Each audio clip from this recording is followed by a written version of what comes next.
Listo. Bien, bienvenidos a este taller de formación básica para los lectores, quienes pueden después repasar este material y también compartirlo con otras personas. Vamos a ver cuáles son los principios básicos para ser un buen lector de la liturgia de la palabra en la misa, durante la misa. Entonces,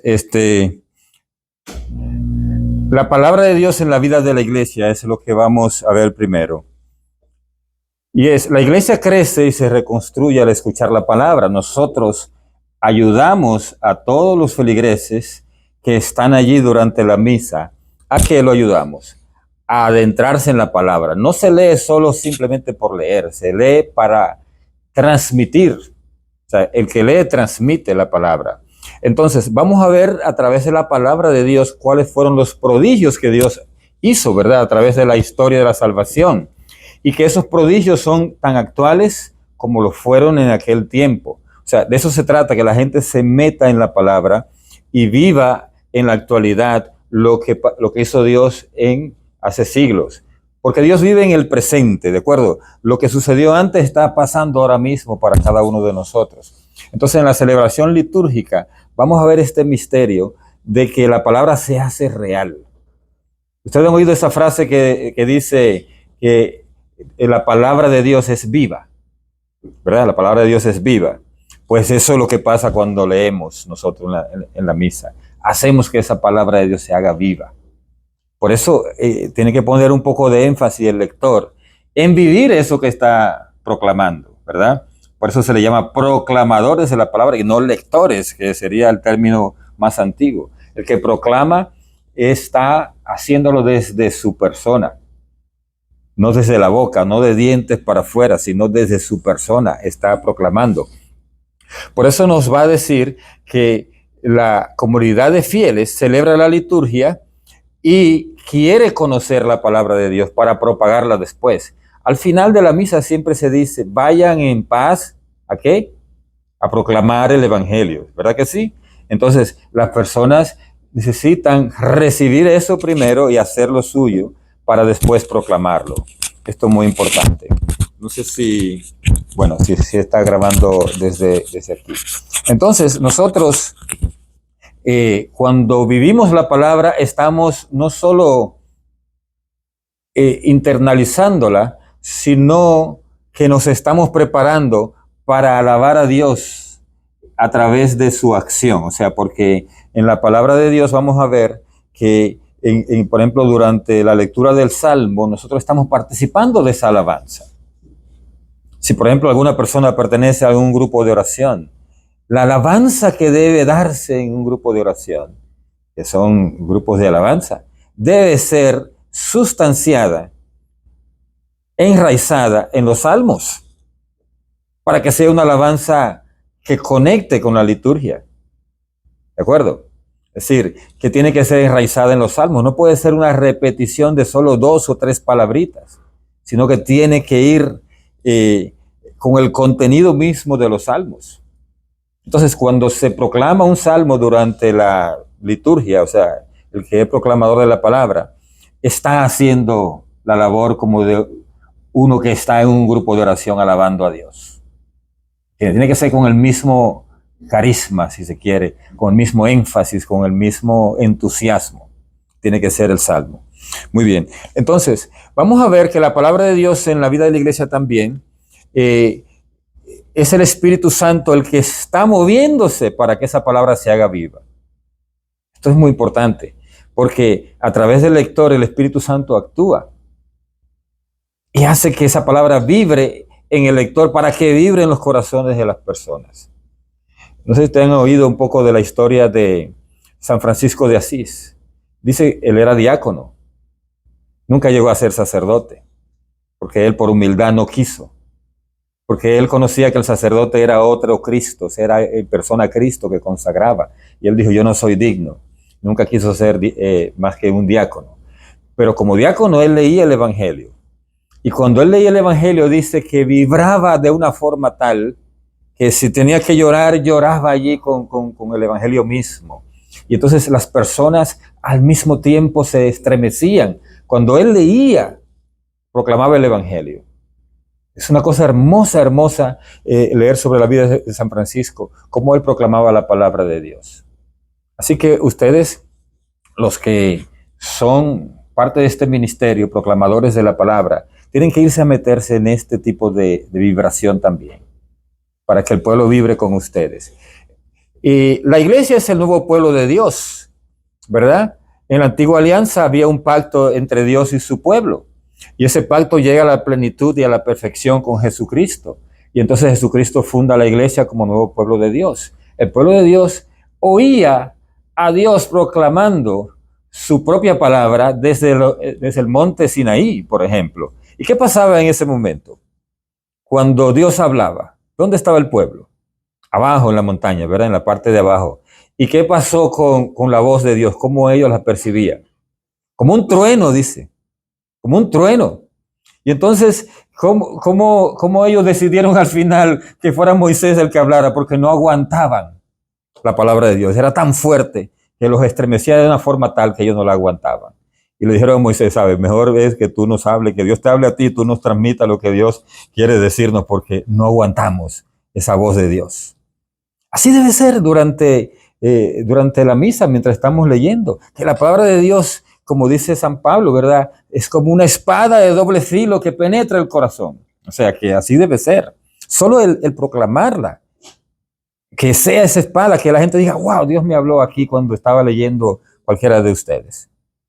Entonces, así debe ser. Todos los cristianos por el bautismo y la confirmación hemos recibido del Espíritu el ser mensajeros de la palabra de Dios. ¿Se recuerdan el bautismo? Como cuando nosotros recibimos la segunda unción del aceite en la cabeza, en la puntita acá de la cabeza. ¿Qué pasa ahí? Que nos proclama a nosotros como sacerdotes, profetas y reyes. Sacerdote quiere decir que da la cosa santa. Y la palabra de Dios es parte de esas cosas santas. O sea, ustedes están ejerciendo su función sacerdotal de sacerdocio común cuando están proclamando la palabra. Usted sube allí como un sacerdote, sacerdocio común. Y entonces, en ese momento, usted tiene que ejercer como Jesús lo ejerció. Dice que cuando la palabra, Jesús proclamaba su palabra, él que era la palabra, cuando él hablaba, dice, la gente decía, wow, este sí nos habla diferente. O sea, que la palabra de él iba como transformando los corazones. Y así debe ser. La palabra debe transformarnos a nosotros. Entonces, nosotros, al recibir del Espíritu Santo durante el bautismo, nuestra condición de sacerdotes y de profetas, ahí nos está realmente preparando para esta función que ustedes tienen, que tenemos todos, ¿verdad?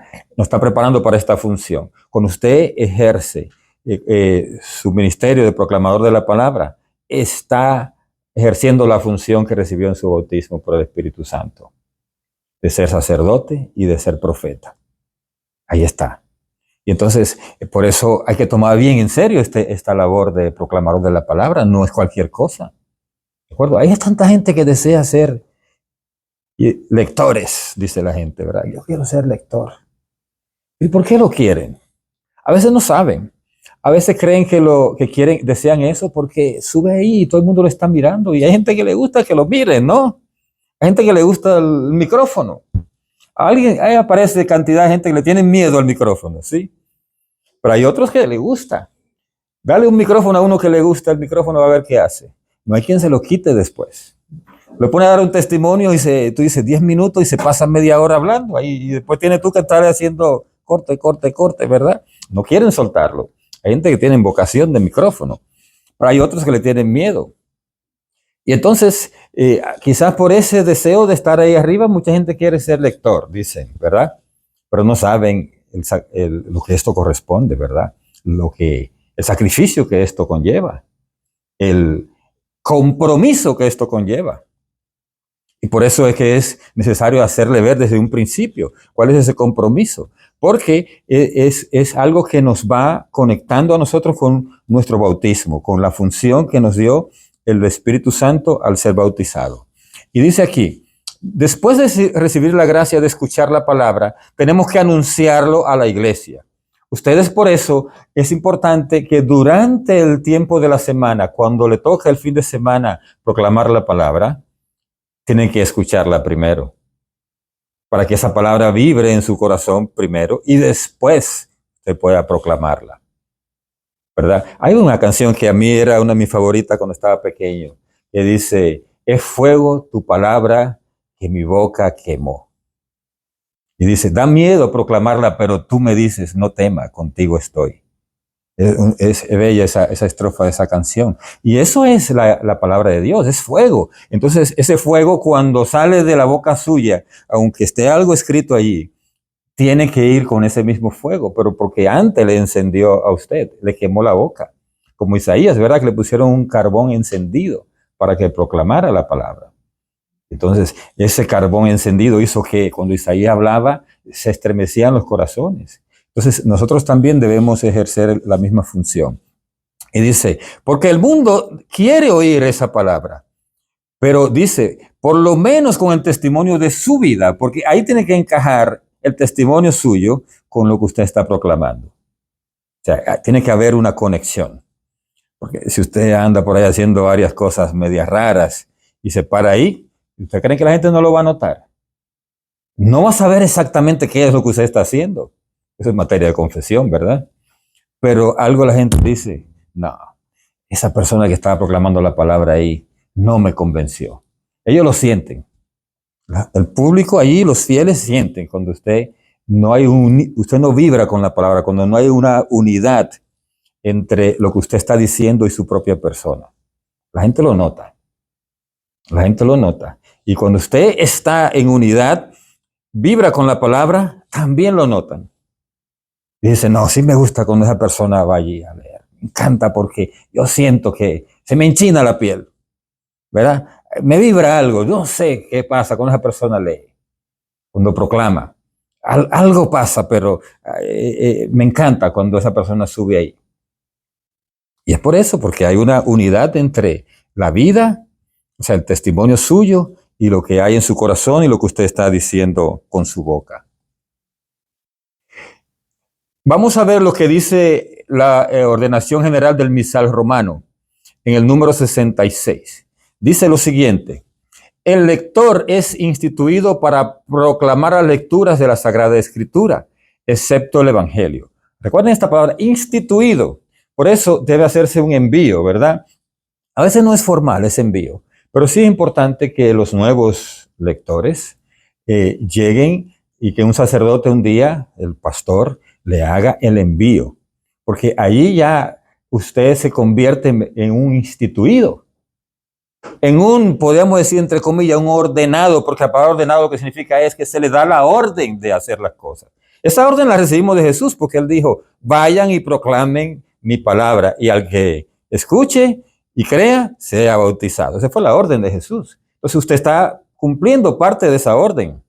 Y el sacerdote lo está usted instituyendo como lector, y inmediatamente usted forma parte de cierto orden en la iglesia. Quiero que sepan que cuando yo estaba estudiando para el diaconado y los sacerdotes estudian como seminarista para ser sacerdote, ellos son ordenados como lectores.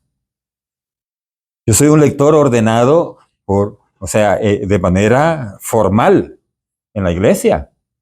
Y entonces, como tal, puedo leer en cualquier parte del mundo.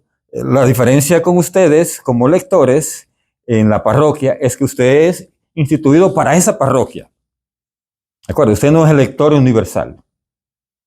Es para esa parroquia. El diácono el primer paso es instituido como lector universal. Y después la segunda, vamos a decir, mini ordenación o preordenación que recibe un diácono y un sacerdote en el proceso de formación, es la de acólito, que es lo que hacen los monaguillos en la parroquia. Pero el acolitado de un diácono o de un sacerdote en el periodo de ordenación es un acolitado también universal, que puede acolitar en cualquier parte del mundo. Y en ese momento es que van a ver que uno que está en proceso de formación, sea diácono o sea sacerdote, o sea, para el sacerdocio, esa persona inmediatamente se le deja usar el alba a partir del acolitado. En la segunda ordenación se le deja usar el alba. Y entonces ese es ese paso. Y en este caso, los lectores son instituidos en la parroquia. Y eso es algo serio porque es el pastor el que, como ordenado, los está ustedes haciendo parte de su ordenación. O sea, del orden. Porque todo en la iglesia va por orden. O sea, ahí no puede pararse cualquiera a leer. ¿De acuerdo? La palabra de Dios no puede decir el padre, a ver, ¿quién sabe leer aquí? Que pase aquí adelante. Cuando no hay un lector instituido, ¿qué hace el sacerdote? Él lee las 3 lecturas, la lee él. Lee los salmos y todo eso, lo lee él. Voy a dejar la pregunta para después. Entonces, puede también proponer las intenciones de la oración universal. O sea, que un lector o proclamador le toca la preces, la oración universal. ¿De acuerdo? Le toca, si no está el diácono. El diácono es el oficial para eso. O sea, y no habiendo salmista, proclamar el salmo responsorial. ¿Y quién es el salmista? Es un cantante, alguien que tiene voz, que va a hacer el salmo cantado. Los salmos en realidad supuestamente tienen que ser cantados. Y si no hay ministerio de música, si no hay salmista, entonces va el que es lector a hacerlo. Y aquí se hace la combinación de, no es lo más apropiado, entre cantar el responsorial que le toca al pueblo, lo canta el coro, y después el salmista, el lector hace la otra parte, lo que es la estrofa, la hace leída. Está supuesto a ser cantado todo o leído todo. ¿Entiendes? Eso es lo más normal. Pero no nos vamos a meter en esa parte, sino simplemente saber que usted como lector le tocará hacer el salmo y al pueblo responder. Porque ese es el momento en que el pueblo responde a lo que se lee en la primera lectura, lo del salmo responsorial. El lector tiene un ministerio propio de la celebración eucarística o en la celebración eucarística. El ministerio que debe ejercer él, aunque haya otro ministro de grado superior. Mira qué interesante. Usted como lector instituido es el responsable de la primera y segunda lectura. Si hay, por ejemplo, 3 sacerdotes celebrando la misa, uno como principal, los otros como concelebrantes, no son ellos los que le corresponde a la primera y segunda lectura. Si hay un lector instituido, le toca a ese lector. A lo mismo que pasa con el diácono es el lector oficial del evangelio. Y aunque sea una misa con el Papa, siempre verán que es un diácono el que lee el evangelio. Pues si hay un diácono, al diácono es que le toca esa parte. Van a ver. Para que los fieles lleguen a adquirir una estima suave y viva de la Sagrada Escritura por la audición de las lecturas divinas, es necesario que los lectores que ejercen tal ministerio, aunque no hayan sido instituidos en él, serán de veras aptos y diligentemente preparados. O sea, hay que prepararlos y dice diligentemente, o sea, la preparación es necesaria, ¿verdad? No se puede decir que es lector solo una persona porque lea bien. Necesita conocer qué es lo que está haciendo y cuál es el tipo de lectura que tienes que hacer. ¿De acuerdo? Muy importante. Por eso dice apto, ¿verdad? Apto, que quiere decir que pueda leer, que no va a leer con los dedos, ¿verdad? Que no va a estar deletreando allí, que no va a estar diciendo una palabra por otra, etcétera, sino que sea apto, ¿verdad? Y también la aptitud, o sea, aptitud quiere decir como que tenga la capacidad de pararse frente a un público también. Hay gente que puede leer muy bien, pero frente a un público van a estar allí haciendo cualquier cosa, ¿verdad? Por los nervios, ¿no? Entonces la aptitud es parte de eso. Y entonces dice, pero también no solo la aptitud, hay que prepararlos. Entonces, en ordenación de las lecturas de la misa, OLM, dice en el numeral 52, la asamblea litúrgica necesita de lectores, aunque no estén instituidos para esa función, ¿verdad? Hay que procurar, por tanto, que haya algunos laicos, los más idóneos, que estén preparados para ejercer este ministerio. Si se dispone de varios lectores y hay que leer varias lecturas, conviene distribuirla entre ellos. ¿Por qué ustedes creen que conviene distribuirla entre varios, la lectura? ¿Y por qué es necesario que sean lectores que sean ellos y no que sea el sacerdote que lea las 3 lecturas? por más sacerdote que sea, por más buen sacerdote que sea? ¿Por qué se requieren que suban laicos allí a leer? Y que si hay varios que se lea uno la primera y otro la segunda lectura. ¿Por qué ustedes creen? Porque el pueblo de Dios, la gente, nosotros, tenemos un problema cuando se presenta una monotonía. Nosotros, cuando alguien está leyendo, puede ser que a los minutos de empezar a leer ya le perdamos el hilo, porque nos acostumbramos a ese timbre de voz y ya nos relajamos. ¿Y entiendes? Entonces vamos a suponer que la primera lectura la lea una dama de la que está aquí, ¿verdad? Entonces ya ese timbre de voz se le hace suavecito y se va a estar durmiendo, ¿verdad? Pero después venga un caballero, digamos, de lo que está aquí, venga y dice, no diga segunda lectura, lectura según la carta del apóstol San Pablo, venga con ese vozarrón, la otra persona que estaba ya casi dormida se despierta, ¿de acuerdo? O sea que los timbres de voz diferentes hacen que la gente ponga una mayor atención. Al diferir el timbre de voz del primero con el segundo, hay una mayor atención. Por eso es que se hace, o sea, esa es parte de la psicología humana, ¿no? Nosotros nos acostumbramos a un solo timbre de voz. Entonces, dice, para que los fieles lleguen a adquirir una estima viva de la Sagrada Escritura por la audición de las lecturas divinas, es necesario que los lectores que desempeñen este ministerio, aunque no hayan sido oficialmente instituidos en él, sean de veras aptos y estén cuidadosamente preparados. O sea, en el caso de ustedes, quienes todavía no han sido instituidos, o sea, el pastor todavía no le ha, levanten la mano, no le ha hecho un envío. Pero ya están, como dice, aptos y cuidadosamente preparados. ¿De acuerdo? Están leyendo sin haberle dado ese envío. Entonces, la parte del envío es importante. Porque le da a usted el poder del sacerdote. Ustedes reciben el poder de él. O sea, por eso que ese poder se transmite. Desde los apóstoles hasta nosotros. Entonces, ustedes parte de ese poder lo reciben en el momento que son instituidos. Pero mientras están aptos, alguien lo vio apto, ¿verdad? Por eso se le hace de primera prueba o lo que fuera, y después se le está preparando para eso. Entonces, por eso pueden, dice, subir a leer ya, porque están en esa condición. Ahora bien, van a ver la diferencia cuando entonces sean instituidos, porque quieren una fuerza mayor. El numeral 66 del mismo documento, Ordenación de las Lecturas de la Misa, dice, al ministerio del lector conferido en el rito litúrgico, hay que darle la debida importancia. Por eso, en cada parroquia debe existir un ministerio de lectores. No ser la misma persona que lea siempre, sino que hay una variedad. Los lectores instituidos, si los hay, deben ejercer su función propia, por lo menos los domingos y días festivos. O sea, una vez que usted es instituido como lector, venga y haga su trabajo, ¿verdad?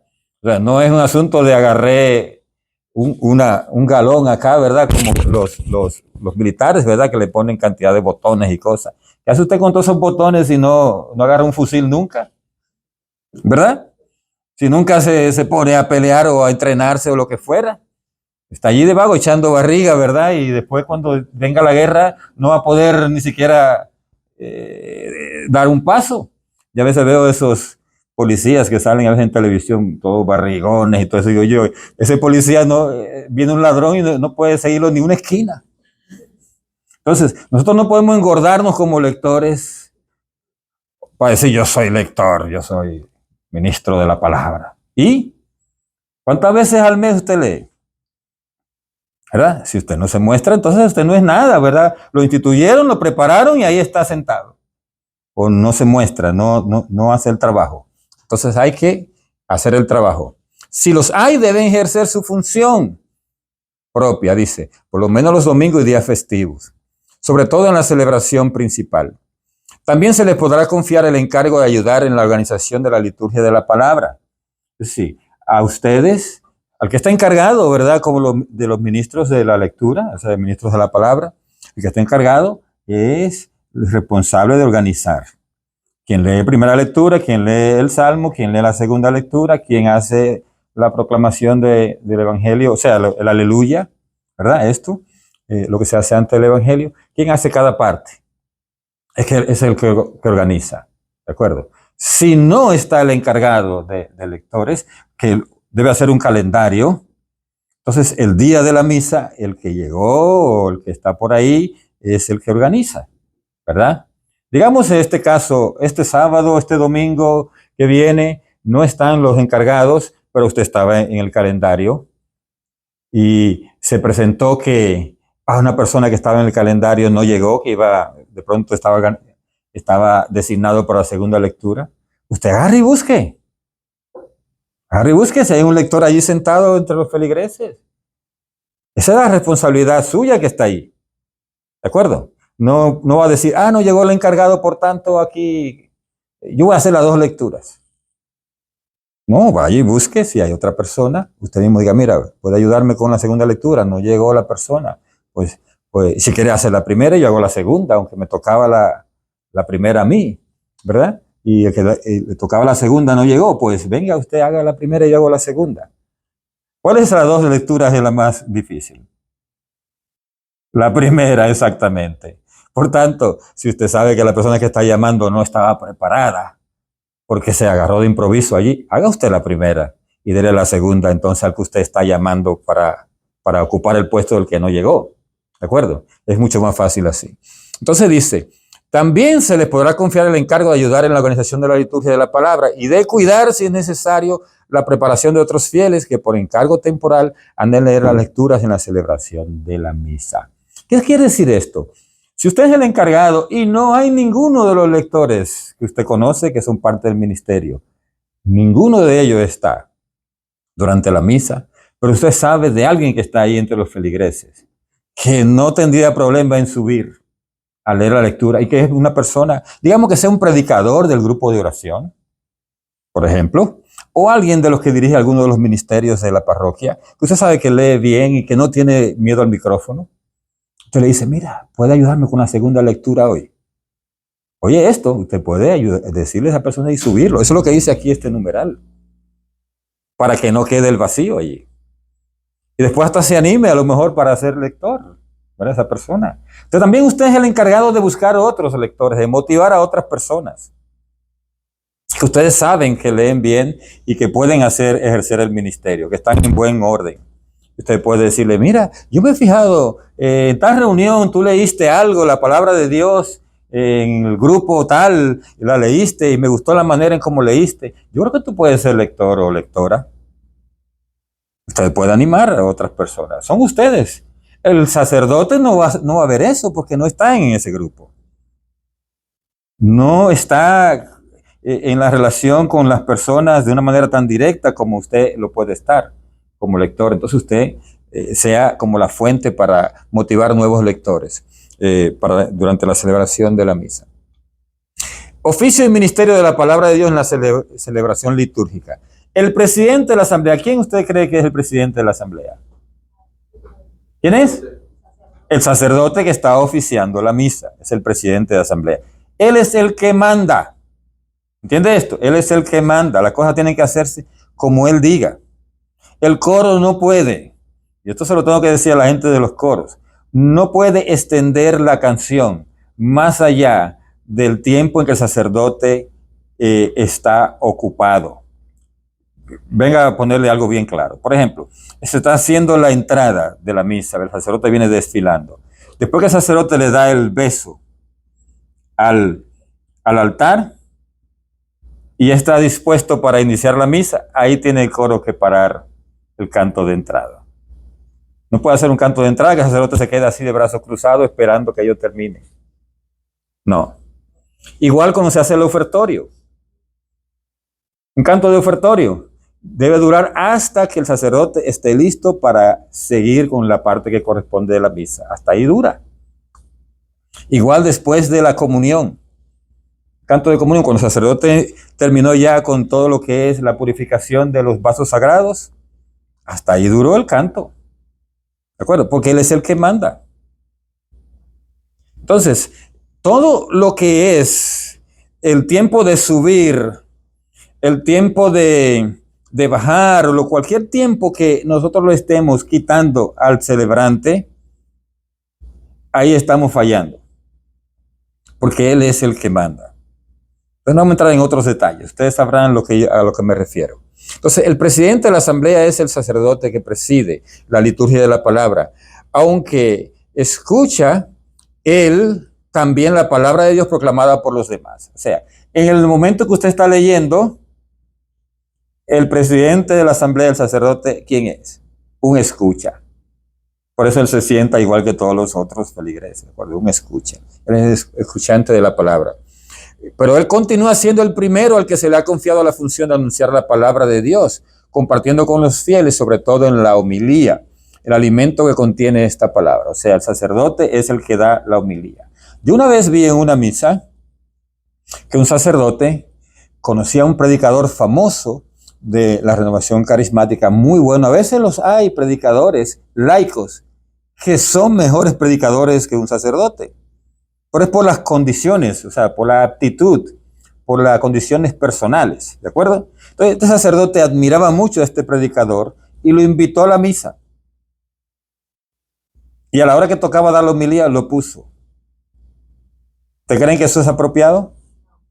No, porque el sacerdote, por mal homilista o predicador que sea, es a él que le corresponde.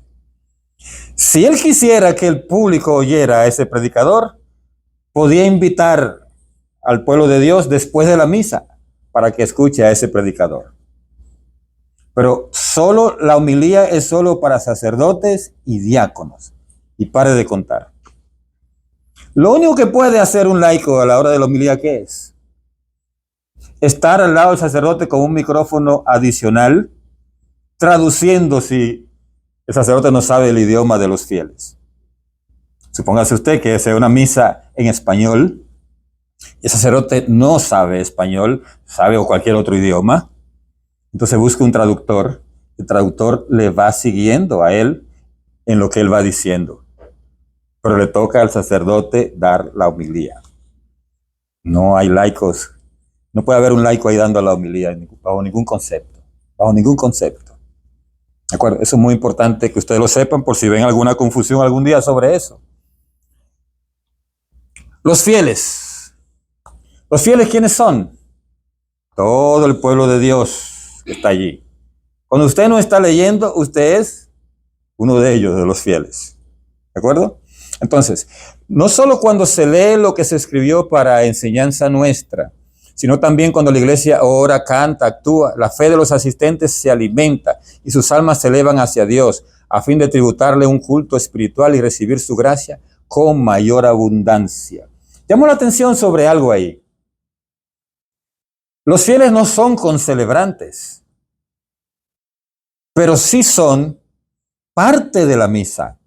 ¿Se recuerdan antes del Concilio Vaticano II que se decía, o los abuelos de ustedes, mis papás o mi mamá, lo que fuera, cómo decían? Voy a oír misa. ¿Se recuerdan que decían, voy a oír misa? Ya no se dice así. ¿Cómo se dice ahora?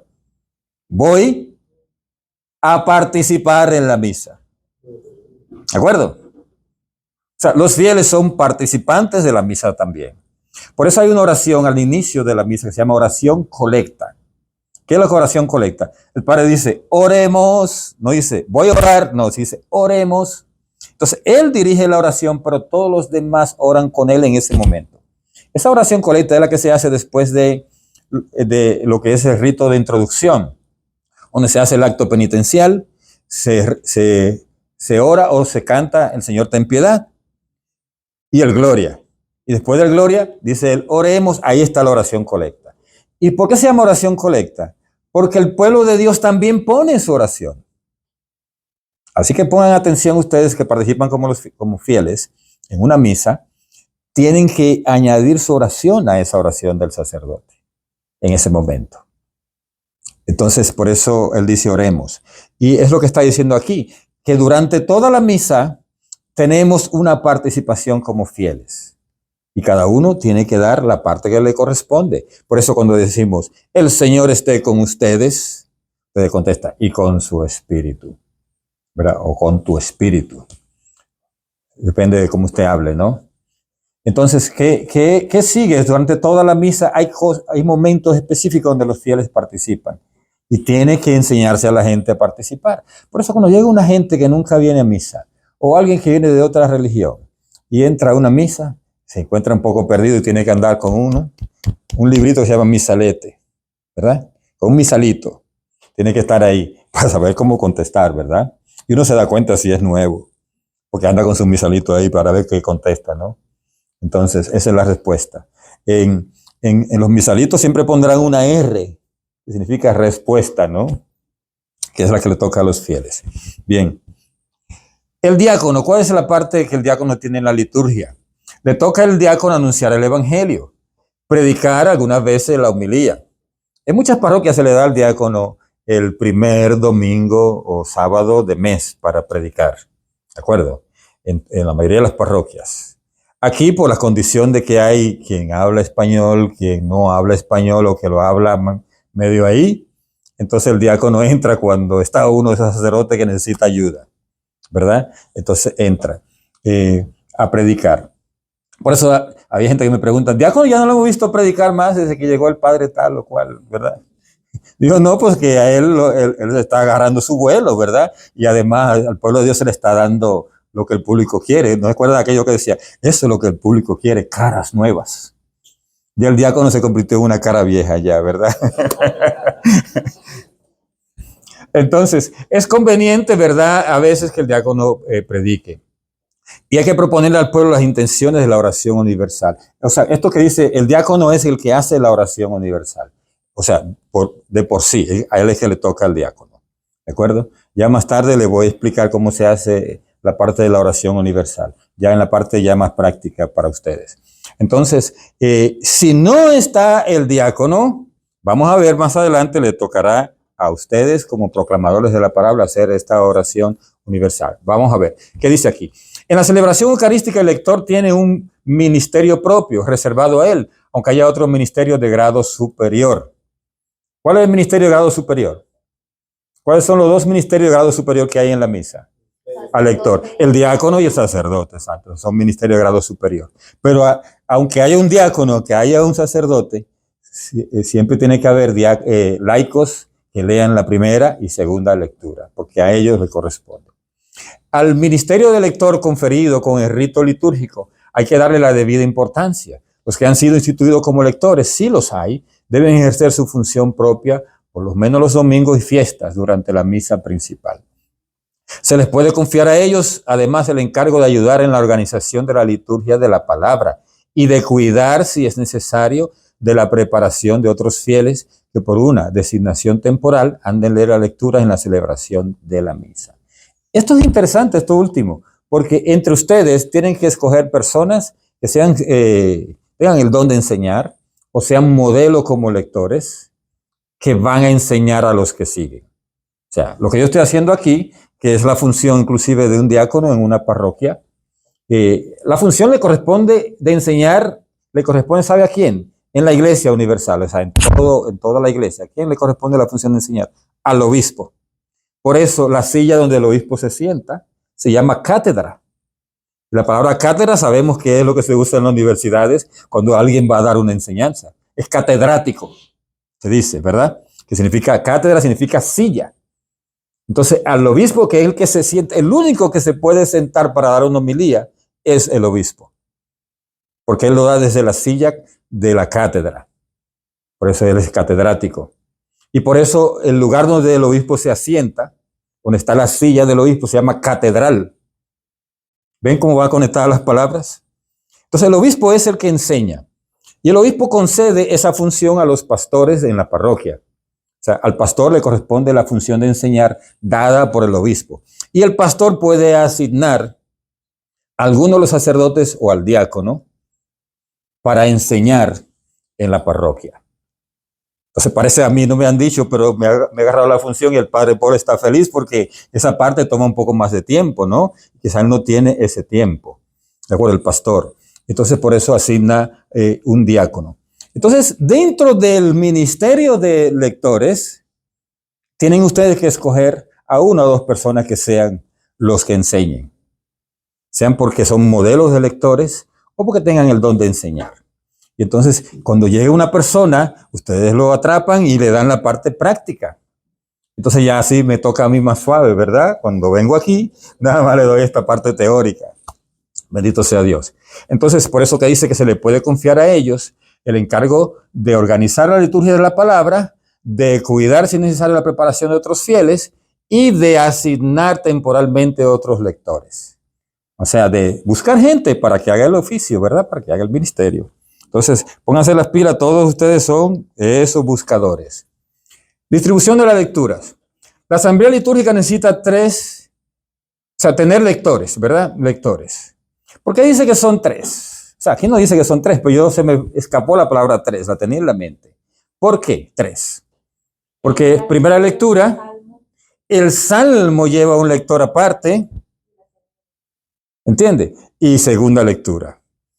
Cuando el salmo no se canta, entonces el que hace primera lectura puede hacer el salmo, ¿de acuerdo? No se canta. Pero si se canta, puede ser un lector aparte, que es el salmista, alguien preparado solo para eso.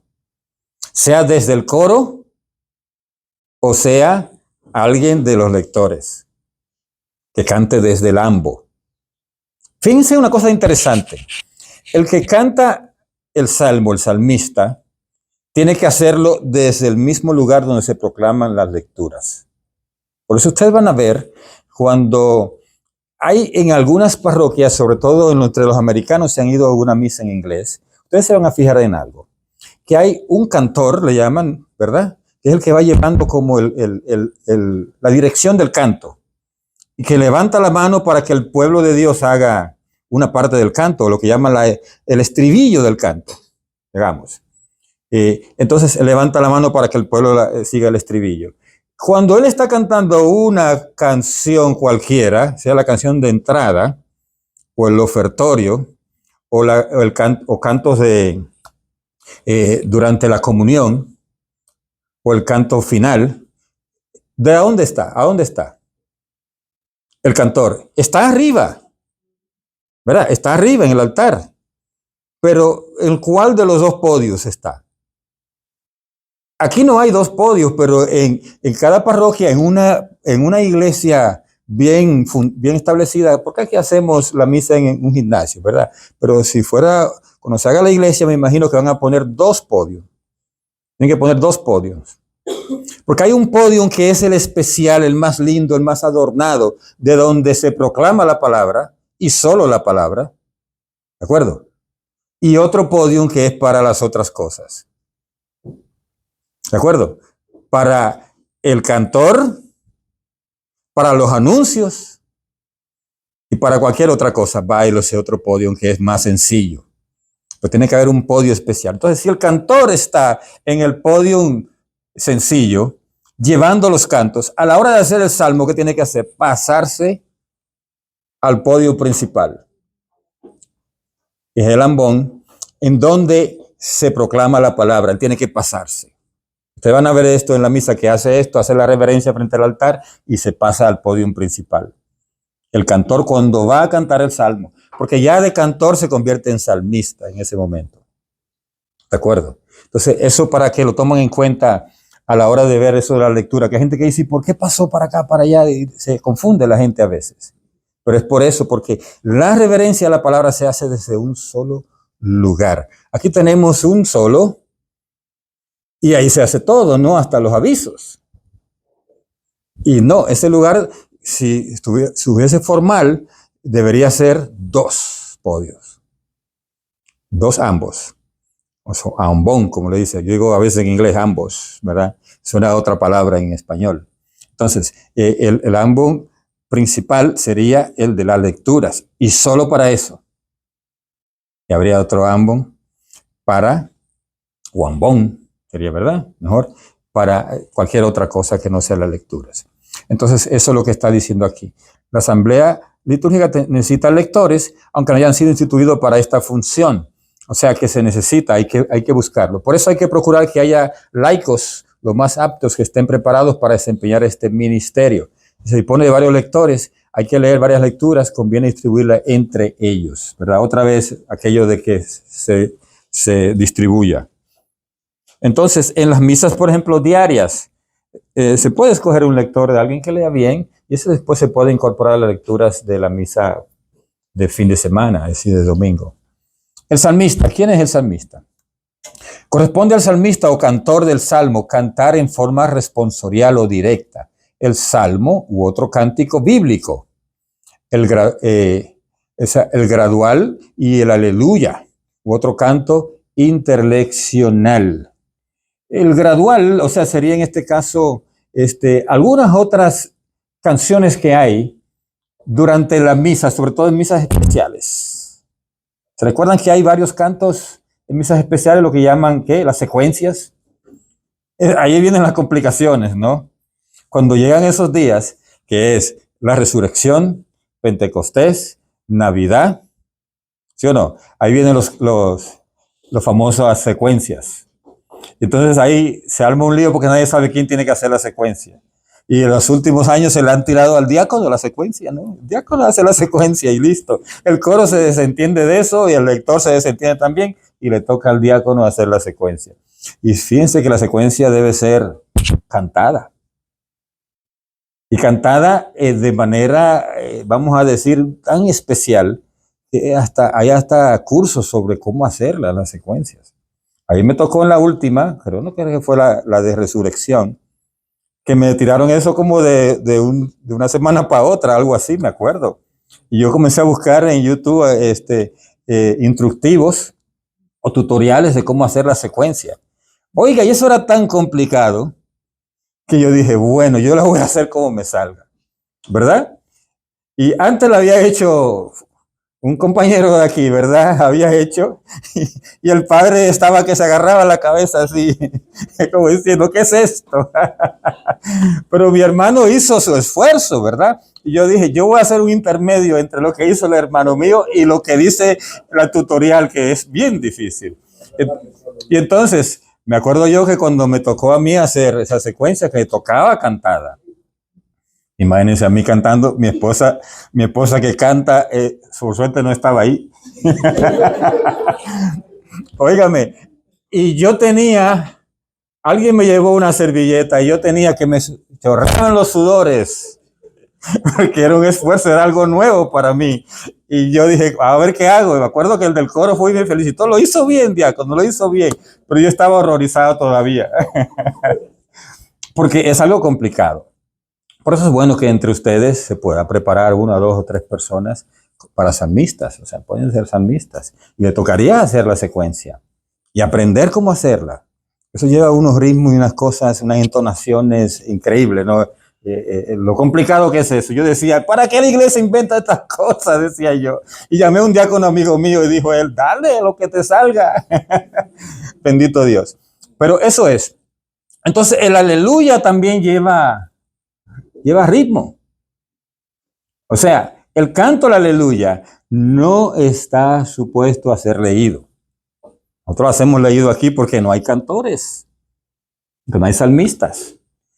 Pero está el estribillo primero, aleluya, aleluya, aleluya, y después lo que va en el centro debe ser cantado.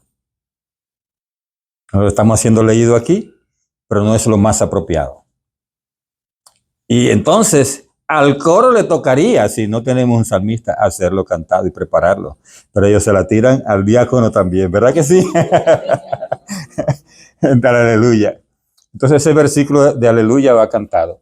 Para hacer esta función de salmista es muy conveniente que en cada comunidad eclesial haya laicos dotados de arte de salmodiar y de una buena pronunciación y dicción. Y van a ver, es un arte, ¿verdad? Van a ver qué interesante ese arte, porque va con unas entonaciones que suben, otras que bajan, y es una cosa hermosa si se hace bien hecho. Lo que se ha dicho anteriormente sobre la formación de los lectores también se aplica a los salmistas, o sea, que tienen que ser aptos y preparados, a 2 cosas. Pero es alguien especial. A ver si entre ustedes aparece un salmista, que no sea alguien que se arrojó solo, ¿verdad? Pero nos tocaría, en la próxima ocasión que nos encontremos, podemos hacer una sección para todos de cómo cantar un salmo y cómo cantar esto del aleluya, ¿de acuerdo? Y yo la secuencia ya no, porque eso ya más complicado todavía. Pero pudiéramos hacer eso y de ahí mismo, oyendo a cada uno hacer algo, podemos entresacar quién puede hacerlo. Entonces después de ahí se lo tiramos al coro, ¿verdad? Porque le toca hacerlo desde el ambón principal, pero el coro lo que necesita es hacerle la música de fondo, mientras se va haciendo el salmo cantado. Bien, eso es el salmista. Monitor o comentador. A mí me dijeron que aquí había monitor o comentador, ya no lo vi más, y que lo quitaron después de la pandemia, desgraciadamente. Pero es un papel muy importante. Le da una lucidez, una elegancia a la liturgia de la palabra cuando haya un comentador. Le da una elegancia tremenda. ¿Qué es lo que hace un comentador? Es un ministerio litúrgico, dice que desde el lugar adecuado, ¿cuál es ese lugar adecuado para el comentador? El segundo ambón, el ambón sencillo, desde ahí habla el comentador. ¿Y qué hace el comentador? Es el que inicia la misa, por eso aquí no se sabe cuándo empieza la misa. El padre está mirando el reloj y buscando el coro por allá atrás, a veces el coro lo está mirando, que está por allá arriba, para hacerle la señal de que empiecen a cantar. Pero esto lo debe hacer el comentador, él es el que inicia. Y que inicia, dice, pongámonos, o sea, comienza diciendo, esta misa va a ser oficiada por el alma de fulano. O sea, él es el que debe decir eso. Y después dice, y la intención de esta misa es tal cual, o celebramos la 13º domingo del tiempo ordinario, y las lecturas de hoy nos van a hablar, y dice una frase, nos van a hablar de cómo debemos ser dadivosos, o cómo deben ser personas que pidan perdón, etcétera. Ya con esa frase ya él preparó al pueblo para que ponga atención a lo que viene. Las lecturas nos hablan sobre esto. Entonces, el celebrante de la misa es el padre tal, acompañado por el diácono fulano de tal. Tienen que decir el nombre de uno, ¿verdad? Entonces dice, pongámonos de pie para recibir a los celebrantes. Y ahí se pone de pie y el coro empieza. ¿De acuerdo? Eso es una elegancia, le da a la misa tremenda eso.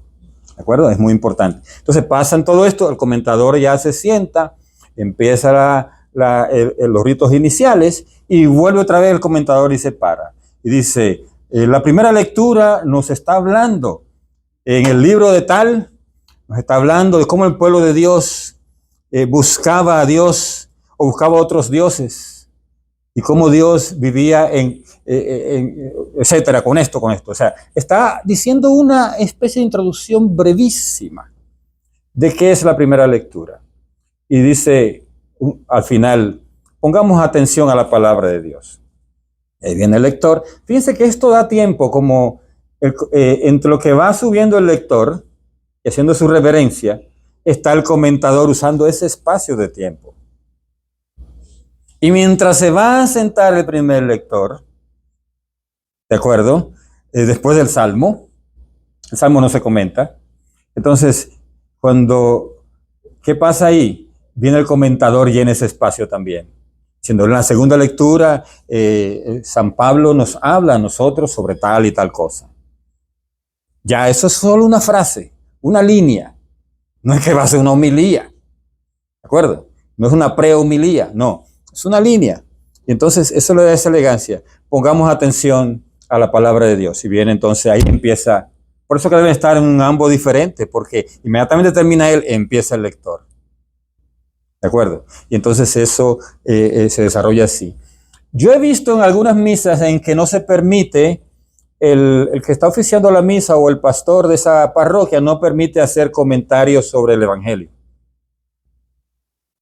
Pero he visto en otra que sí. Eso se llaman moniciones, ¿verdad? Entonces se hace esa pequeña introducción sobre el evangelio. ¿Yo qué diría sobre eso? ¿Qué es mejor o qué es peor? O sea, ¿qué es conveniente, qué no es conveniente? Yo te digo, si las moniciones que se hacen es para llamar la atención a que el pueblo como que prepare sus oídos y su corazón para oír, yo creo que debe hacerse. ¿Por qué? Es como cuando yo doy clase, yo siempre empiezo a la gente preguntándole cosas. Y le digo, ¿qué ustedes creen?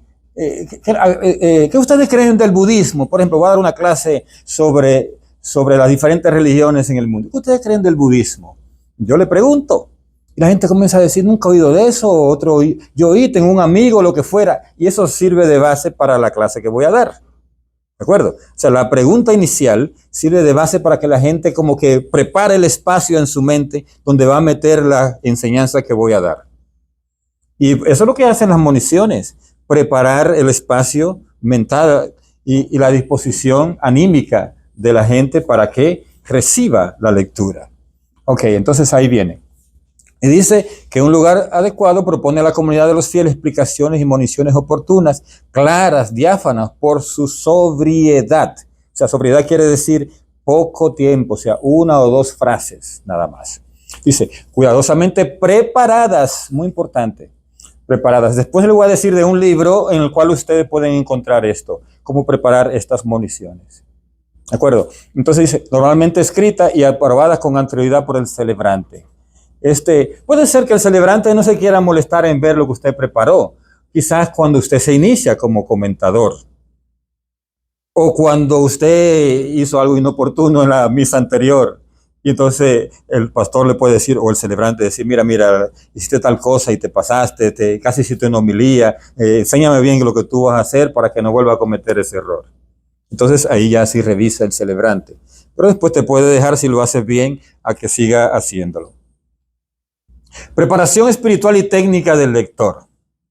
Para que los fieles lleguen a adquirir una estima viva de la Sagrada Escritura por la audición de las lecturas divinas, es necesario que los lectores que desempeñen este ministerio, aunque no hayan sido oficialmente instituidos en él, sean de veras aptos y estén cuidadosamente preparados. Ya eso hemos hablado, ¿verdad? La aptitud y la preparación. Esta preparación debe ser en primer lugar espiritual, pero también necesaria la preparación técnica. O sea, necesitamos las dos formas de preparación. La preparación espiritual supone por lo menos una doble instrucción bíblica y litúrgica. O sea, nosotros tenemos que saber de Biblia. ¿Quiénes aquí han cogido un curso de Biblia?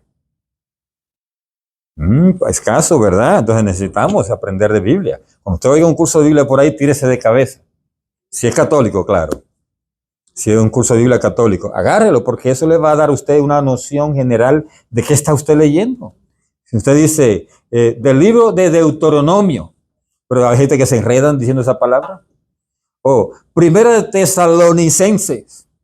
Ahí yo he visto muchos lectores que se enredan cuando dicen Tesalonicenses, se les enreda la lengua. Pero es que no saben que Tesalonicenses significa habitantes de Tesalónica. Cuando usted estudia Biblia, sabe que Tesalonicenses se refiere a la gente que vivía en Tesalónica. Ya a usted no le va a ser difícil pronunciar la palabra, porque la puede hasta dividir. Tesalonicenses, Tesalónica. Entonces, o Deuteronomio. ¿Por qué Deuteronomio? Porque hay nomio. Y Deutero significa el otro nomio. ¿Cuál es el primer nomio? El libro de los números. Nomio significa números. Entonces, números es el primero. Y Deuteronomio significa el otro número. ¿Entiendes? ¿Y qué es lo que es números? Es como una compilación de cómo el pueblo de Dios fue creciendo, cómo fue luchando, cómo fue ganando terreno para ir al pueblo de Dios. Deuteronomio quiere decir otro libro que habla de lo mismo, ampliando lo anterior. Por eso hay libros en la Biblia que incluye la Iglesia Católica, que fue la primera que compiló los libros, que los hermanos separados sacaron. ¿De acuerdo? Ellos dicen que nosotros añadimos, pero ¿qué añadimos a quién? Si la Biblia fue primero católica. Entonces, ellos sacaron, porque la Biblia primero estaba entera y después ellos la pedacearon, ¿no?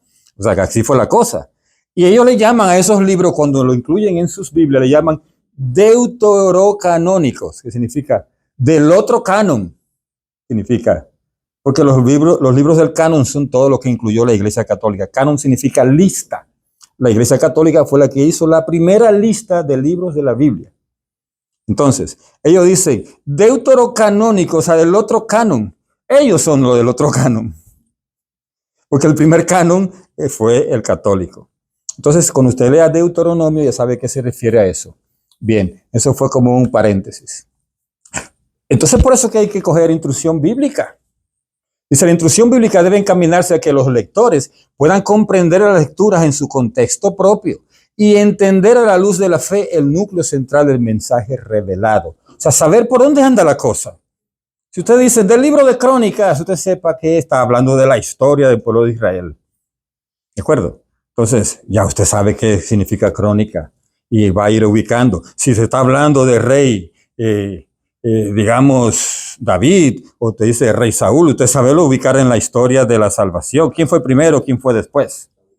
¿Entiende? Entonces, usted debe saber eso para no enredarse, ¿no? Y cuando dice los profetas, quién era que estaba en cada tiempo, para usted tener una idea de quién está hablando y por qué hablaba así, ¿verdad? Cada profeta tiene su estilo de hablar. Entonces, la instrucción litúrgica debe facilitar a los lectores una cierta percepción del sentido y de la estructura de la liturgia de la palabra y la relación entre la liturgia de la palabra y la liturgia eucarística. ¿Qué es lo que es liturgia? Liturgia significa trabajo. Entonces, el trabajo de Dios que hacemos nosotros, o el trabajo para Dios que hacemos, es la misa. Es por eso que la misa se llama la liturgia. Y entonces no solo es la misa, ¿qué más? El bautizo es parte de la liturgia, porque es el trabajo que se hace para Dios. Una confirmación es parte de la liturgia. Un matrimonio es parte de la liturgia. Un servicio fúnebre es parte de la liturgia, porque es el trabajo que se hace para Dios. Entonces, cuando usted está en la misa, debe saber a qué parte de la misa nos toca trabajar a nosotros, a los lectores, qué parte nos toca. La misa tiene dos liturgias, o sea, la liturgia está dividida en dos partes, quiero decir. ¿Cuáles son? Liturgia de la palabra y liturgia eucarística. Esas son las dos partes de la misa. Entonces, ¿en cuál contribuimos nosotros como lectores? La liturgia de la palabra. Ahí está, hasta ahí. Entonces, ¿cuándo termina la liturgia de la palabra? ¿Cuál es la última cosa que se hace en la liturgia de la palabra? La oración de los fieles. Esa es la última. ¿Y por qué se llama oración de los fieles? ¿Ustedes sabían? Miren por qué. Cuando se proclamaba la palabra de Dios, allí en los primeros años de la Iglesia Católica, durante la misa, hasta el momento de la homilía podía estar todo el mundo, inclusive los no bautizados, podían estar ahí.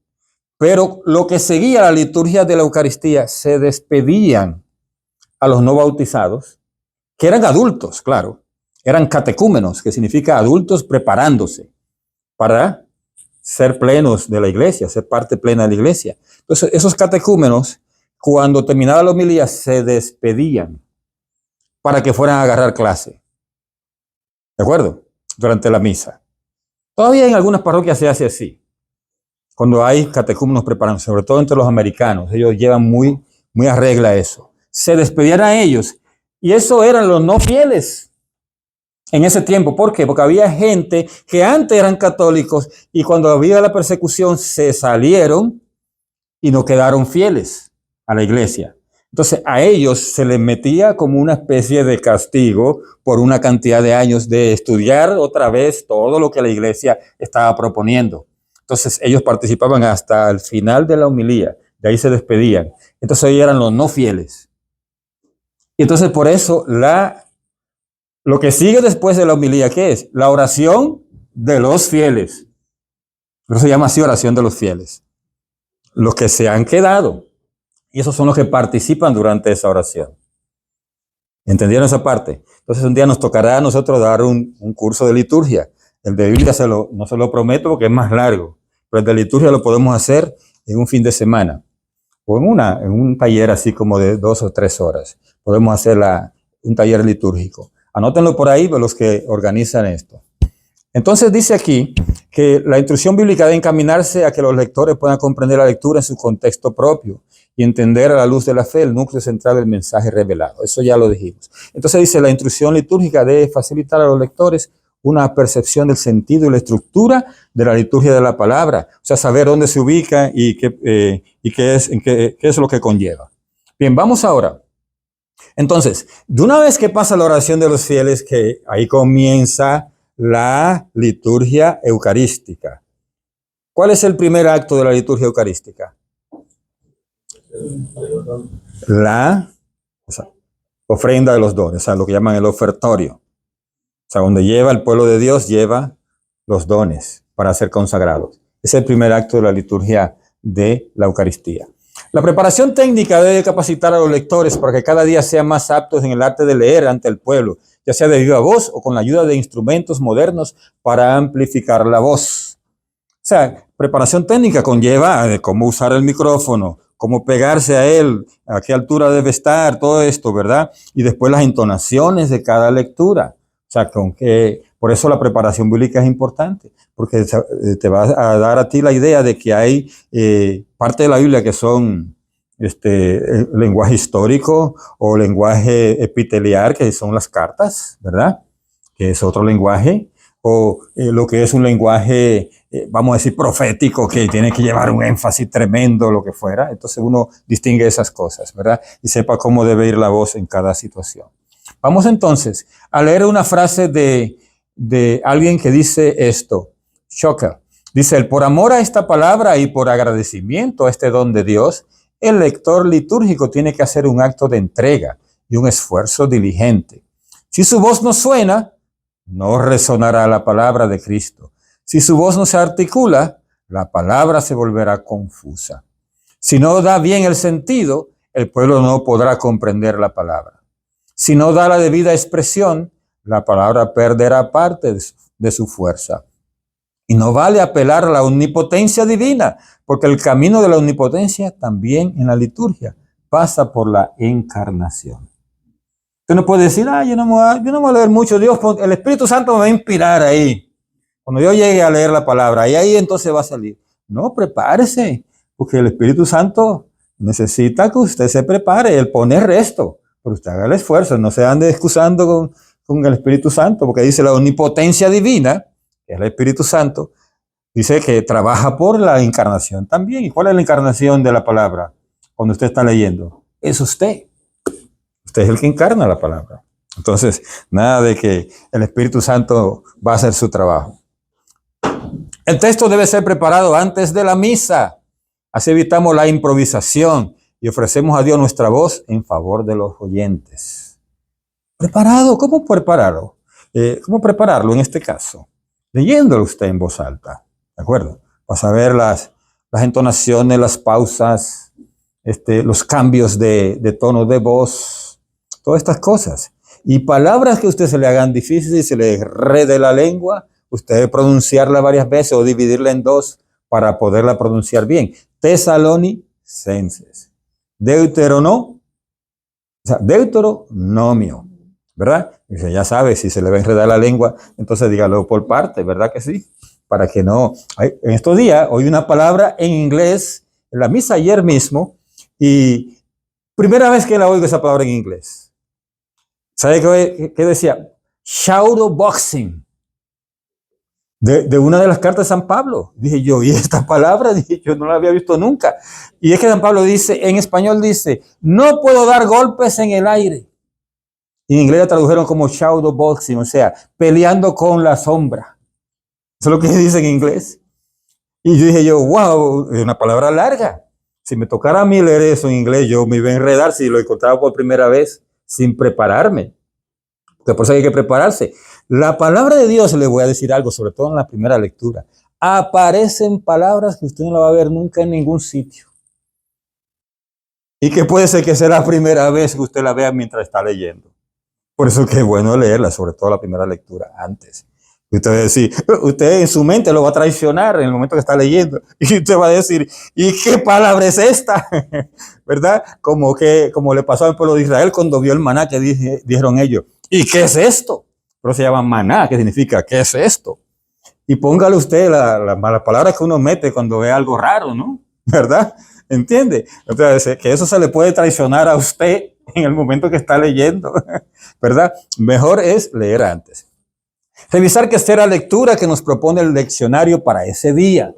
¿Cuántas veces hemos leído la que no era? Y el padre después viene y corrige y lee el evangelio que era. No le pase como al borracho, ¿verdad?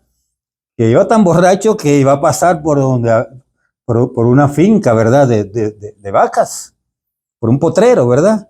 Y era tan borracho que cuando viene el toro, él vio 2 toros. Y entonces dice, que vio 2 toros y se mandó huyendo. Dice, pero lo estaba persiguiendo el toro que era y no el que no era. Entonces él ve 2 puertas para salir del potrero. Y dice que él se metió por la puerta que no era. Y le dio el toro que era. Entonces no pase así con nosotros, ¿verdad? Que leemos la lectura que no era. Y entonces ahí se armó un lío grandísimo porque el padre quizás estaba preparando su homilía sobre la segunda lectura. Porque pasa eso. A veces el evangelio no tiene un contenido tan profundo. Lo que está diciendo ahí es una cosa un poquito más así coloquial, lo que fuera. O el sacerdote tenía interés en ciertas frases de la segunda lectura. No sé si ustedes se han fijado que la primera lectura casi siempre coordina con el evangelio. La segunda lectura a veces coordina con el evangelio. O con la primera lectura, pero a veces no, a veces colocada ahí como que correspondía y ya. Entonces el sacerdote puede, o el diácono, preparar su homilía sobre la segunda lectura y que usted lea la que no es. Entonces el padre va a tener que venir o el diácono y decir, espérense, leyeron la lectura que no era, por tanto voy a leerla otra vez yo, la segunda lectura. Entonces es mejor enterarse bien cuál es la que toca para ese día. Y lo lindo de nuestra iglesia católica es que diferente a otras iglesias que andan por ahí, no sé, las lecturas no son antojadizas. Yo no leo lo que yo quiera. ¿De acuerdo? El sacerdote o el diácono que va a predicar no puede venir a sacar otra lectura. Es de las que están ahí que tienen que hacer la reflexión. ¿De acuerdo? Entonces, y eso es lo lindo también de la iglesia, que usted puede estar aquí e irse a Japón y allá se va a leer las mismas lecturas. Entonces, ¿por qué hace esto la iglesia? Para obligarnos a leer la Biblia completa. No nada más lo que nos antoje a nosotros. Por eso hay hermanos separados que cuando se convierten a católicos dicen, ¿y esto está bien en la Biblia? Porque nunca lo leyeron en su congregación. Nunca lo leyeron porque el pastor leía nada más lo que les convenía. Sobre todo lo que hable de diezmo y esas cosas, eso es lo que leen más ellos, ¿verdad que sí? Bueno, sin comentario. Revisar qué hacer la lectura que nos propone el leccionario para ese día. Debemos tener gran fidelidad a los textos previstos por la iglesia. Fidelidad, o sea, hacer lo que diga ahí. Comprender el sentido del texto y conocer el contexto de la celebración. O sea, el texto y el contexto. En el texto va a haber una cosa y entonces como conecta con el evangelio, ahí está el contexto. Y toda la misa, en realidad, se escoge la lectura que corresponde a ese domingo. Digamos, celebramos el domingo que tiene que ver con la transfiguración. Las lecturas entonces van con eso. O celebramos el día de un mártir o un día en honor a la Virgen. Las lecturas van con eso. O sea, son parte del contexto. Dice, yo no soy el que irrita o el que se irrita, el que consuela, el que exhorta, sino Dios. ¿Qué quiere decir esto? Que nosotros debemos estar como al tono con la irritación. Si estamos leyendo una lectura en que Dios está irritado, usted se irrita un poco, ¿verdad? Porque usted está, en ese caso, haciendo el papel que Dios se está irritando. O sea, en su tono tiene que haber un poquito de irritación. O si está llorando o lamentándose. Jesús diciendo, por ejemplo, Jerusalén, Jerusalén, ¿cuántas veces quise abrazarte como la gallina a sus polluelos? Jesús estaba diciendo eso con lágrimas en los ojos. Entonces, el que lee tiene que ponerle un poquito de ahí, sin caer en el teatro, ¿verdad? Sin caer en el teatro. No puedo leer el texto de modo monótono e indiferente, sino sintiéndome yo mismo interpelado y comprometido interiormente. Y presto mi voz y mis labios al Señor. Me dejo convertir en canal del diálogo de Dios con su pueblo. Usted está dialogando con el pueblo porque usted está haciendo el papel de la palabra de Dios. Preparación próxima a la lectura. Leer el texto, entender su significado, conocer su estructura, pronunciarlo en voz alta o a mediana voz. Identificar su género literario, si es lírico, si es meditativo, si es narrativo, si es doctrinal, si es epiteliar, o sea, una carta. Cuando usted envía una carta, ¿cómo lee la carta? Cuando están, por ejemplo, en una producción, en una película o una novela, ¿cómo leen la carta? Querida fulana, quiero decirte que te quiero mucho y quiero decir tal cosa para que tú te corrijas en algo que estás haciendo. Siempre empieza diciendo te quiero mucho para que se vaya endulzando un poco, ¿verdad? Y va en ese tono así y al final acaba con un consejito. Así que por favor, para que mantengamos la unidad. Deja de estar chimeando sobre mí. Entonces, va en ese tono, ¿no? Como que medio ahí, ¿verdad? Entonces, tiene que buscar las palabras clave y hasta la frase más importante para resaltarlas.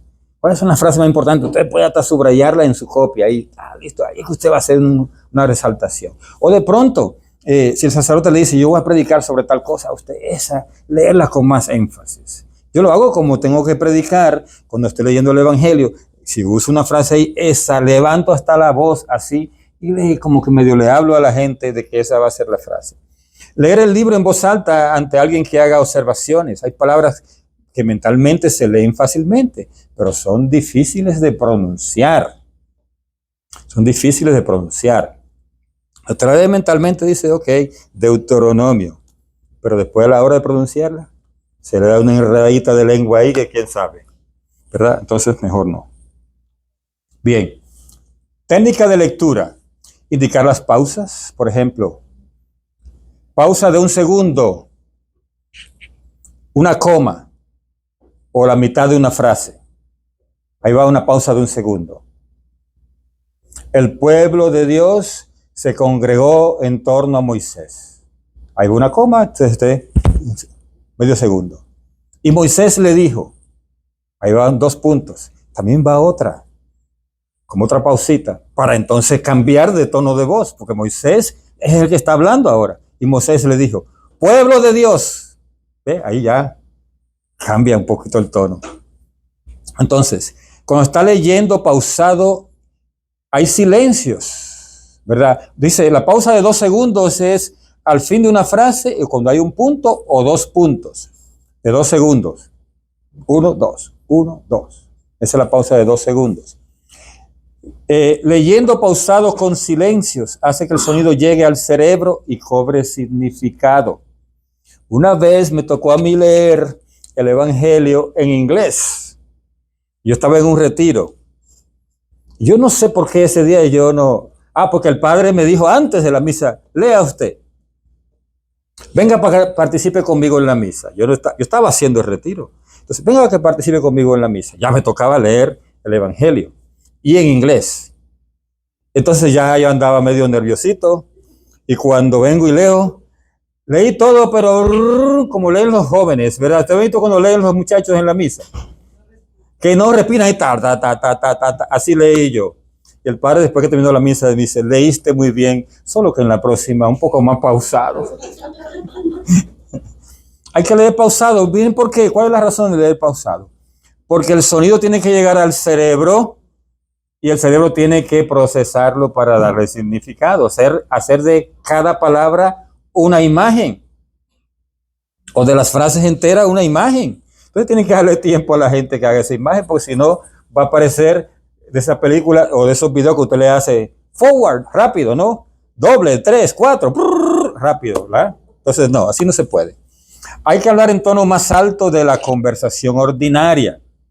O sea, no es una vocecita ahí que usted está leyendo. Lectura de la carta San Pablo a los Corintios. Como que fuera con usted mismo que está hablando. No, es para el pueblo. ¿De acuerdo? Es para el pueblo. Entonces, es más alto el tono que la conversación ordinaria. Como cuando nos enojamos. ¿Cómo hablamos? Como usted le habla a los hijos, ¿verdad? Que le dice, te he dicho que te siente ahí donde te dije. A ese es el tono. Sobre todo en ciertas frases, ¿no? No en todas, porque si no va a salir la gente, ¿verdad? Voceado por ahí. Hay un sacerdote en una parroquia que yo estaba, un sacerdote bien viejito, oiga, pero un vozarrón. Y yo le decía, padre, usted explotó las bocinas de aquí de la iglesia. Después se oían todas como medio así, con mucha muscada, ¿no? Porque todas se explotaron, que hablaba tan duro, ¿no? Pero había gente que así le gusta. Otro día llegó una muchacha aquí que es autista, una niña, ¿no? Y ella cuando el padre estaba dando su homilía se tapó los oídos, pobrecita. Que hay autistas que no le gusta cuando hablan muy alto, ¿de acuerdo? Entonces yo nada más decía, pobrecita, pero que se la aguanten los otros, ¿verdad? Ella que tape sus oídos, pero el resto tiene que oírlo, ¿verdad? Que el padre habla bastante fuerte. Entonces proyectar la voz de lejos, ¿verdad? Hasta el más lejano tiene que oír. Como cuando llamamos a alguien, de eso va a depender el volumen, ¿verdad? Como cuando mi esposa me está llamando porque está la comida, ¿verdad? Que ella me llame, yo le digo, no necesita llamar tan alto, ya yo sé que la comida está por el olor, ya yo sé que ya casi está servida, ¿verdad? Entonces no necesita llamarme con una voz tan alta. Entonces, allí con ese volumen es que se le habla al pueblo de Dios cuando se está leyendo. ¿Qué es lo que tenemos que evitar? Estamos casi terminando. Hay que evitar la cantinela del alumno de primaria que deletrea para darle debida entonación, sabiendo que es interesante lo que anunciamos. Por eso cuando viene alguien que quiere ser lector, tienen que designar a uno de ustedes para que le haga la pruebita de cómo lee. Si lee con los dedos, sigue practicando, después te llamamos. Como hacen en los trabajos, ¿sí o no? En los trabajos, cuando usted va a buscar un trabajo, te hacen una entrevista. Y si ellos quieren que sepa inglés, te van a decir, vaya a la escuela otra vez y cuando sepa un poquito más fluido, viene y le contratamos. Así debe ser para el lector, no podemos enganchar a quien sea. Si la persona viene y lee con el dedo, como vi yo a alguien una vez, aquí en una lectura, dije yo, ¿y quién contrató a este? Dije yo, porque estaba así con el dedo. Y cuando comenzó a leer, ni siquiera dijo lectura de la carta, nada, sino que entró directo. Digo yo, este ni sabe lo que está haciendo. ¿De acuerdo? Entonces, ¿quién lo contrató? Eso es muy importante. Ustedes deben tener un equipo, 2 o 3 personas, que son los encargados de probar al que venga a ofrecerse como lector. ¿De acuerdo? Porque tienen que mirar que tenga la parte técnica. La parte técnica es importante. Evitar mantenerse en agudos o graves, vocalizando bien, pronunciando distintas las vocales. O sea, hay momentos para subir y momentos para bajar. ¿De acuerdo? O sea, para que en ese cambio de tono, que sube y que baja, la gente va como afinando el oído, como que, espérate, ¿qué dijo acá? Entonces, en eso se va preparando mejor o va queriendo poner más atención. Entonces hay que pronunciar bien las distintas vocales. Yo estaba anoche precisamente, o estos 2 días, se me estaba acordando a mí de una lectora que había en una parroquia que yo estaba. Y ella tenía un problema de dicción. Que hay gente que ponen una consonante que no va. Por ejemplo, ella decía, lectura del apóstol San Pablo. Y ella decía, lectura, ponía una P en vez de una C. Que la palabra es lectura. Es una C que va ahí. Entonces, toma en cuenta usted, ¿por qué nosotros en inglés, los hispanos, cuando tenemos ese problema de dicción, cuando vamos al inglés nos volvemos un desastre? ¿Por qué? Porque en inglés hay que pronunciar las vocales, perdón, las consonantes, hay que pronunciarlas. Y sobre todo cuando están al final, nosotros no las comemos. Está bien, todo está bien, decimos nosotros, ¿verdad? Todo está bien, ¿verdad? O vamos a buscar. ¿Qué tú estás buscando? O vamos a buscar tal cosa. ¿Y la R dónde quedó? Vamos a buscar ni la S ni la R, ¿verdad? Entonces, nosotros nos entendemos hablando así. Más si somos del Caribe, ¿verdad? Los mexicanos tienen esta forma de pronunciar todo tan fino, ¿no? ¿Verdad? Pero los caribeños no comemos todo lo que aparezca por ahí, ¿de acuerdo? Porque tenemos una mezcolanza con lo que es el idioma africano. Los africanos tienen otra forma de pronunciar. Por eso cuando ellos hablan inglés también tienen esa misma dificultad, ¿de acuerdo? Y los caribeños tenemos esa dificultad en el inglés, porque nos comemos todas las consonantes que aparezcan por ahí que se pueden comer, nos las comemos también. Y si aparecen gatos, no, tampoco, no. Evitar el omitir sílabas o terminaciones, o sea, todo lo que estoy diciendo. Hay que evitar el omitir sílabas o terminaciones. Buscar, tener, esas cosas así. Eso no se puede hacer. Evitar decir una palabra por otra. Ay, señores. Bueno, mi hermanito ahorita lo cometió ese error ahí cuando estaba leyendo las preces. ¿De acuerdo? Y hay una palabra ahí que no la dijiste. Entonces, es que uno tiene un problema.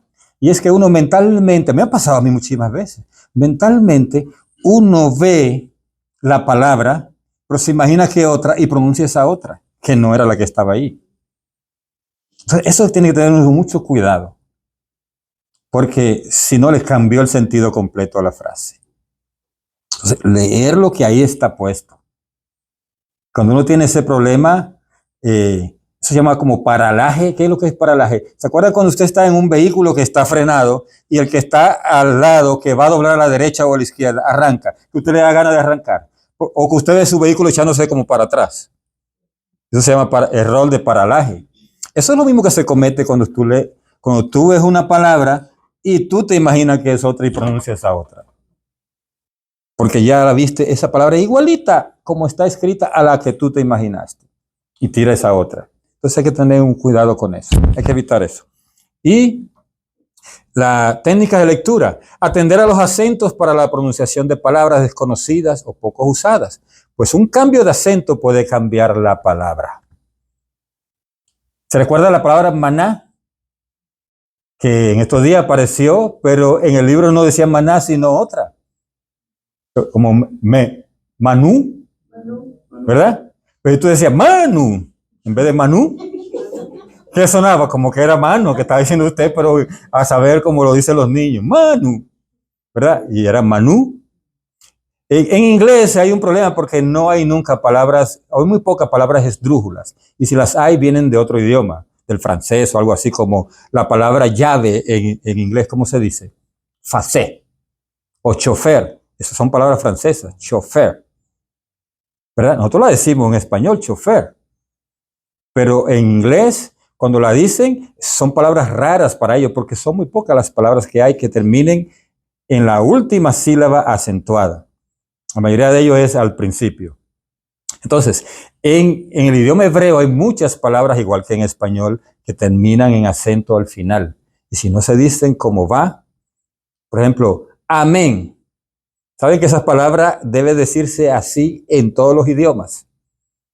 Pero para los americanos les cuesta, porque dice amen. Porque no pueden decir amén, porque termina acentuado al final. Y ellos no tienen palabras así, muy pocas. Dicen amen. Pero no es amen. Esa palabra es hebrea. Entonces tiene que pronunciarse como el original. Aleluya. Es hebreo también. ¿Saben que ustedes saben hebreo? Miren. Amén, aleluya, hosanna. Hosanna son palabras hebreas. Entonces, se tienen que pronunciar como va. Colocar el micrófono a la debida altura. Atiendan a esto, usted tiene ese derecho. Si usted es bajito, ¿verdad? No deje el micrófono por allá arribota, que le pase por aquí la voz. ¿De acuerdo? Bájelo hasta la altura suya. Si usted es alto, no lo deje por allá abajo, súbalo a su altura antes de empezar a leer. Ese derecho lo tiene. Porque si no, a mitad de lectura está el padre haciéndole señas ahí de que no se oye, que suba el micrófono. Entonces ya se perdió todo. Se perdió lo que se está leyendo. Entonces es muy importante. No soplarlo para ver si está funcionando. Soy horrible eso. Si no, usted busca el botón de encendido o la base y le hace así un toquecito. Si usted ya sabe ya que está sonando. Dar un golpecito a la base para asegurarse que funciona. No como el sacerdote que va a dar la misa y empieza la misa y habla y entonces el micrófono estaba como apagado y él comienza ahí y nada.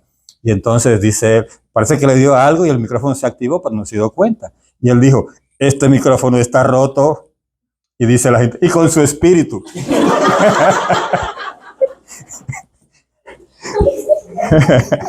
Que ya estábamos esperando ellos al principio, ¿verdad? Que dijera algo. Leer del leccionario, no del misalito ni de la hojita. ¿De acuerdo? Es importante llevar el leccionario allí. ¿Cuál es el leccionario? Donde está la lectura de la misa, no del misalito. Claro que si usted va a una peregrinación e improvisan una misa y alguien tiene un misalito, hay que leer del misalito, ¿verdad? ¿De acuerdo? Pero si es en la parroquia, se debe leer del leccionario. El libro abierto en la página de vida y bien asegurado, porque si se pasó, para eso están esas cintas, ¿verdad? Para que usted marque dónde va.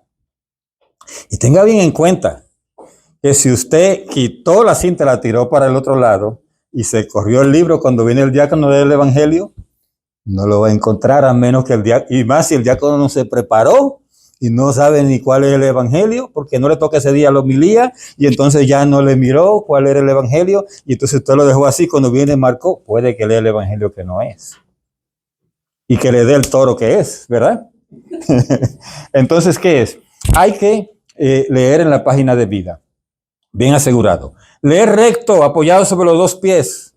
No se puede recostar sobre el ambón,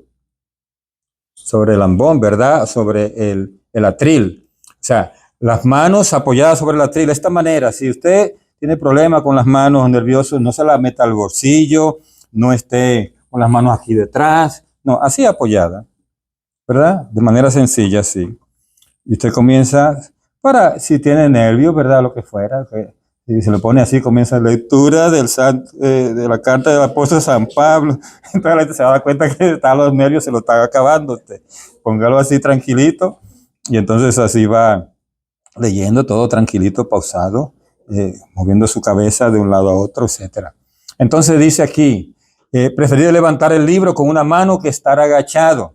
O sea, si el ambo le queda muy bajito, si usted se baja así para verlo, más gente que tenemos problemas de la vista, ¿verdad? Necesita unos lentes que le dé esta distancia de 2 manitas así, que ahí pueda leer. Pues si no, el cegatón que va a estar leyendo así, olvídese usted. ¿Qué atención le va a poner la gente? La gente lo que va a ver es los cabellos tuyos o la calva, ¿no? Entonces, no. Entonces dice aquí que eso de no agacharse, sino que sea una postura bien así recta, ¿verdad? Entonces eso es muy importante.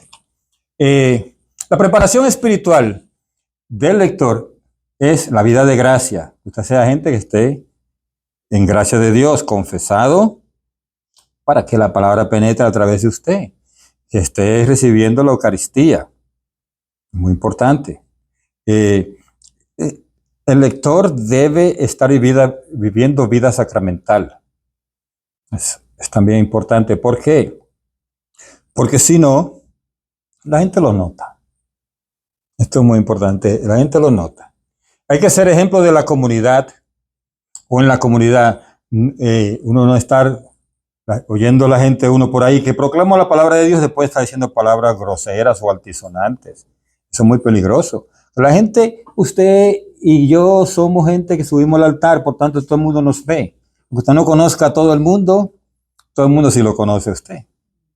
Entonces, usted está en un supermercado y se está agarrando las uvitas allí, ¿verdad? Y comiéndosela. Y dice, ay, ahí vi al lector de la parroquia agarrándose un chocolate y metiéndoselo al bolsillo o a la cartera. Hay que cuidarse de todo eso, ¿de acuerdo? No trato agresivo a los demás.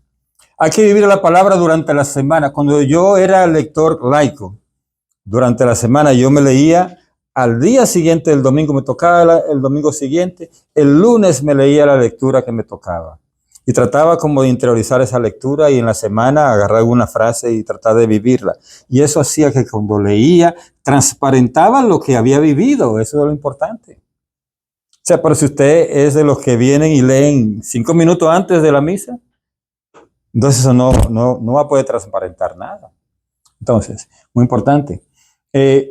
Visitar al Santísimo es una forma de conectarse con el Señor, ¿verdad? Para tener una espiritualidad.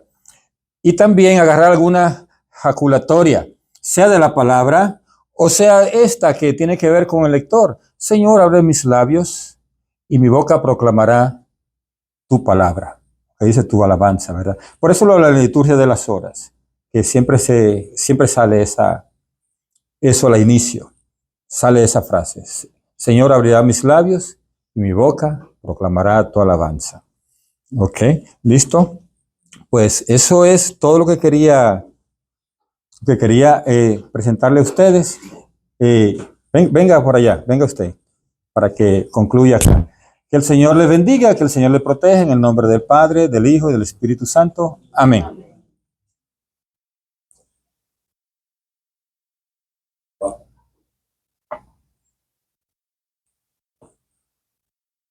Muy bien.